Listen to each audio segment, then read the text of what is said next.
ഓണത്തുമ്പികളെ മഷയിട്ട് നോക്കിയാൽ പോലും കാണാൻ കിട്ടാത്ത ഈ ഓണത്തിന് നമുക്കൊരു തുമ്പി ക്ലിപ്പ് ഉണ്ടാക്കിയാലോ? ഇതിപ്പോ ഞാൻ ഇവിടെ ഒരു ഹെയർ സ്റ്റിക്ക് ആയിട്ടാണ് ഉണ്ടാക്കിയത്. നിങ്ങൾക്ക് വേണമെങ്കിൽ ക്ലിപ്പിലോ സ്ലൈഡിലോ മറ്റോ ഒട്ടിച്ചെടുക്കാം. അതിന് ഈ ഒരു തുമ്പിനെ മാത്രം ഉണ്ടാക്കിയാൽ മതി കേട്ടോ. ഇനി ഇതിപ്പോ ഉണ്ടാക്കണം, കളർ കൊടുക്കണം, എന്തൊക്കെ കഷ്ടപ്പാടാ എന്ന് ചിന്തിച്ചവർക്ക് വേറൊരു സൊല്യൂഷനും ഉണ്ട്. കുഞ്ഞുമക്കളുടെ പുസ്തകത്തിൽ നിന്ന് ഒരു തുമ്പിനെ നൈസായിട്ട് പൊക്കിക്കോന്ന്. എടോ, ഒരു പുസ്തകത്തിൽ നിന്ന് ഒരു തുമ്പിനെ നൈസായിട്ട് മുറിച്ചെടുക്കാം മിസ്റ്റർ. എന്നിട്ട് ആ തുമ്പിന്റെ മേലെ കുറച്ച് UV റെസിൻ ഒഴിച്ചിട്ട് സ്പ്രെഡ് ചെയ്തെടുത്താൽ മതി.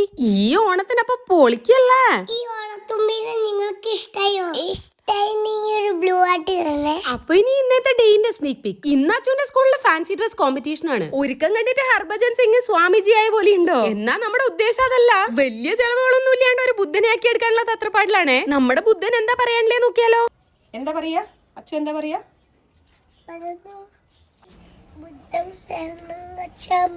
ഈ പഠിപ്പിച്ചത് തലതിരിച്ചു പോലും പറയുന്നു. എനിക്ക് വലിയ ഉറപ്പൊന്നുമില്ല. അപ്പൊ കണ്ടറിയാലേ.